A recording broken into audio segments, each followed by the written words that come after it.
Hello everyone, welcome to What's Education. Today we will start grouping of resistance in series and parallel combination. Resistance को जो हम series में connect करते हैं और पैरेलल में कनेक्ट करते हैं तो इक्विवेलेंट रेजिस्टेंस की वैल्यू हम कैसे फाइंड आउट करते हैं आज उसके बारे में डिस्कस करेंगे। सबसे पहले हम लेते हैं रेजिस्टेंसेस इन सीरीज। जब हम सीरीज में कनेक्ट करते हैं रेजिस्टेंस को हम अज्यूम कर लेते हैं R1, R2, R3 3 रेजिस्टेंसेज हैं। इनको हम सीरीज में कनेक्ट कर रहे हैं। देखो ये R1 है, ये R2 है, ये R3 है। इनको सीरीज में कनेक्ट कर लिया हुआ हमने। जो पोटेंशियल की वैल्यू V है और इसमें से करंट की वैल्यू कहाँ से जाएगी, पॉजिटिव टू नेगेटिव। ये डायरेक्शन करंट की है तो करंट फ्लो कर रहा है। देखो जैसे इससे क्लियर हो रहा है इन सब रेजिस्टेंस में से करंट की वैल्यू क्या होगी, सेम। जो करंट की वैल्यू यहाँ होगी वही यहाँ होगी और वही यहाँ पे होगी। ठीक है, तो आपको इस वाले केस में सबसे पहले दो चीज़ें हमेशा याद रखनी है। कौन कौन सी? जब भी रेजिस्टेंस इन सीरीज होती हैं तो उसमें देखो आप नोट डाउन कर लेना ये वाली दो चीज़ें, ये बहुत इंपॉर्टेंट है।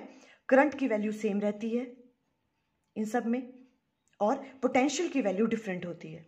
देखो हमने कैपेसिटेंस वाले केस में भी किया था जब हमने कैपेसिटर्स कनेक्ट किए थे सीरीज में और पैरेलल में। ठीक है, आप उस वीडियो को अच्छे से वॉच कर लेना, हमने वो उसमें बहुत अच्छे से डिटेल में समझाया हुआ है। ठीक है, उसमें भी क्या होता था, उस वाले केस में जब हम कैपेसिटर्स को सीरीज में कनेक्ट करते थे तो चार्ज की वैल्यू क्या होती थी, सेम होती थी। देखो वही चीज यहाँ पे है, यहाँ पे चार्ज की जगह हम करंट ले रहे हैं बिकॉज करंट भी क्या होता है, फ्लो ऑफ चार्ज।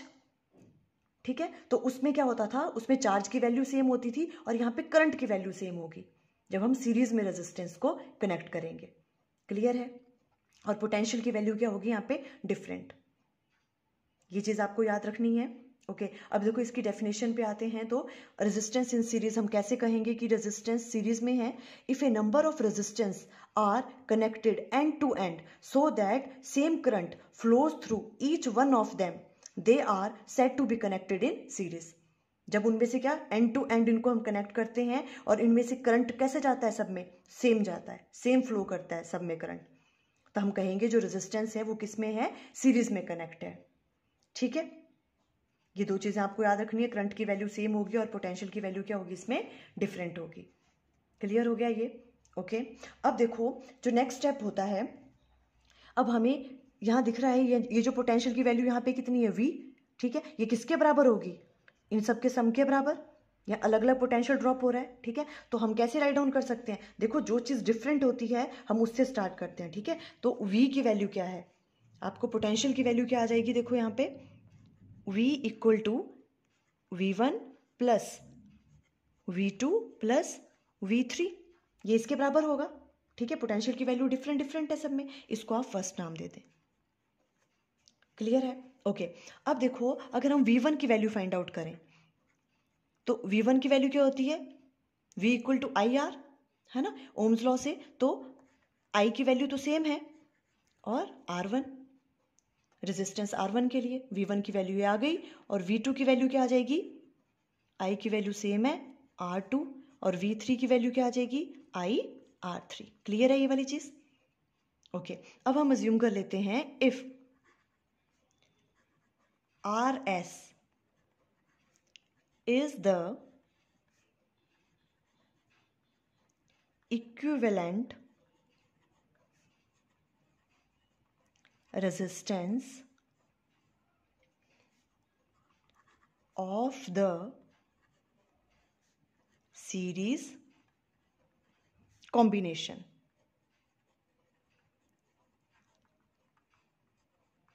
अगर RS ले लेते हैं हम इक्विवेलेंट रेजिस्टेंस, सारे के सारे की RS मान लेते हैं इक्विवेलेंट रेजिस्टेंस है सीरीज कॉम्बिनेशन की, तो V की वैल्यू क्या आ जाएगी, जो टोटल वाली वैल्यू है I, और यहाँ पे क्या आ जाएगा RS।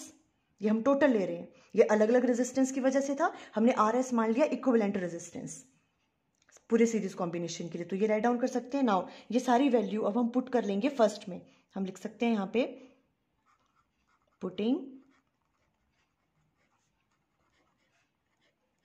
all these value in first।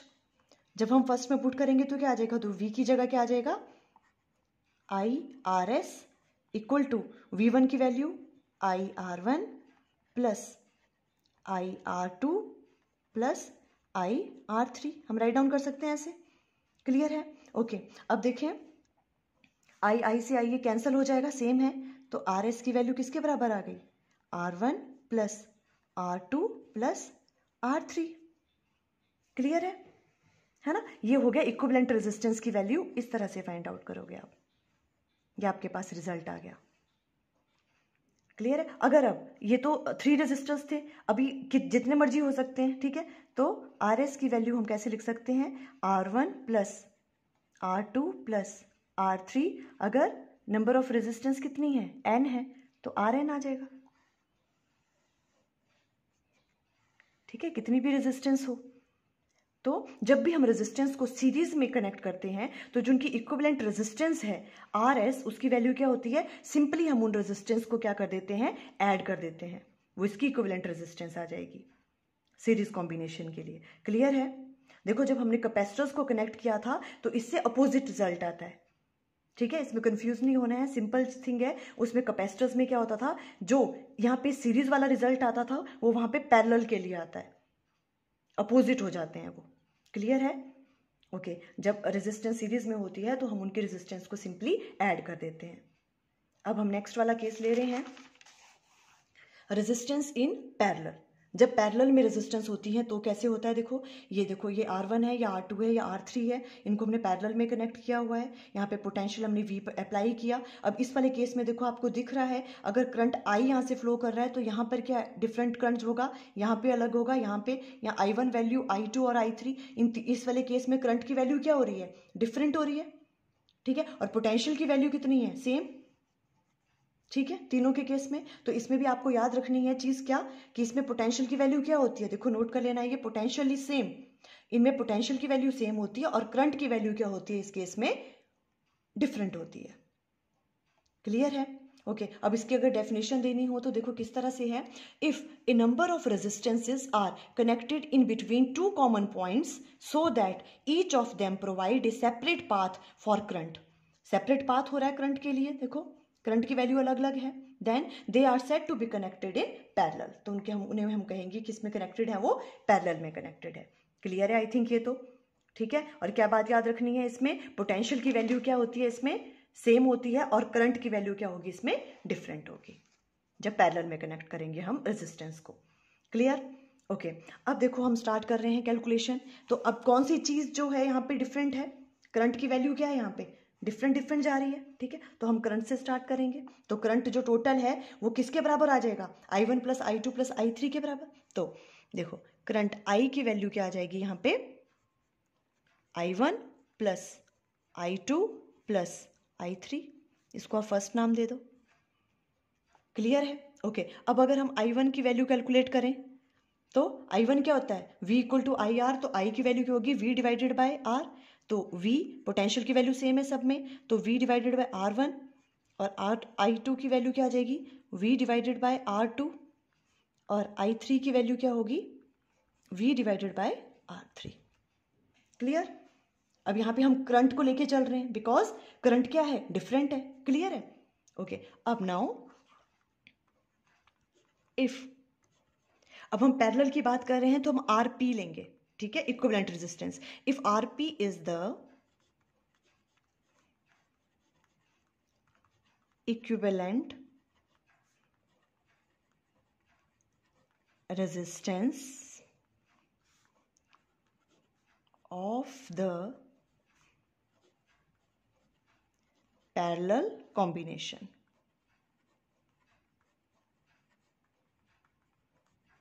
Parallel combination है इसलिए हमने RP ले लिया। ठीक है, RP है तो फिर टोटल वाले करंट की वैल्यू क्या आ जाएगी? I इक्वल टू किसके बराबर आ जाएगा? V divided by RP। Clear हो गया? Okay, now putting all these values in first, तो I की जगह क्या आ जाएगा? V डिवाइडेड बाय RP, जो आपके पास टोटल होगा करंट। ठीक है, और यहाँ पे I1 की वैल्यू क्या आ जाएगी? V divided by R1 plus V divided by R2 plus V divided by R3। Clear है? ओके, और ये तो क्या हो गया? कैंसल आउट हो जाएगा, तो 1 डिवाइडेड बाय RP की वैल्यू आ जाएगी 1 divided by R1 plus 1 divided by R2 plus 1 divided by R3। यही रिजल्ट हमें फाइंड आउट करना था। जब पैरेलल कॉम्बिनेशन में रेजिस्टेंस कनेक्टेड होते हैं तो उनके जो रेसिप्रोकल्स हैं उनको हम ऐड कर देते हैं, वो होती है उसकी इक्विवेलेंट रेजिस्टेंस। क्लियर है? ओके। अब देखें, अगर आपके पास n नंबर ऑफ इलेक्ट्रॉन्स हैं तो अब नंबर ऑफ रेजिस्टेंस अगर आपके पास n है तो उसकी वैल्यू आ जाएगी 1 divided by R1, 1 divided by R2 plus 1 divided by R3 up to 1 divided by Rn। Clear है? अगर हम रेजिस्टेंस को पैरेलल में कनेक्ट करते हैं तो जो इक्विवेलेंट रेजिस्टेंस की वैल्यू है वो क्या होगी, उनकी रेसिप्रोकल्स को ऐड कर देते हैं हम इस तरह से। और कैपेसिटर्स के केस में क्या हो जाता था, जो यहाँ पे पैरेलल का रिजल्ट है वो वहाँ पे सीरीज का रिजल्ट आता था, बस यही डिफरेंस है। क्लियर है? इससे रिलेटेड काफ़ी न्यूमेरिकल्स भी हैं। देखो आज हमने क्या किया, रेजिस्टेंस को सीरीज में अगर कनेक्ट करते हैं और पैरेलल में कनेक्ट करते हैं तो इक्विवेलेंट रेजिस्टेंस की वैल्यू हम कैसे फाइंड आउट करते हैं। हमें बस दो चीज़ें हैं जो हमें याद रखनी है। जब रेजिस्टेंस को सीरीज में कनेक्ट करते हैं तो करंट की वैल्यू सेम होती है और पोटेंशियल की वैल्यू डिफरेंट होती है, ठीक है। और जब हम रेजिस्टेंस को पैरेलल में कनेक्ट करते हैं तो पोटेंशियल की वैल्यू सेम होती है और करंट की वैल्यू क्या हो जाती है, डिफरेंट होती है। आई थिंक ये आपको क्लियर हो गया। Okay, thank you.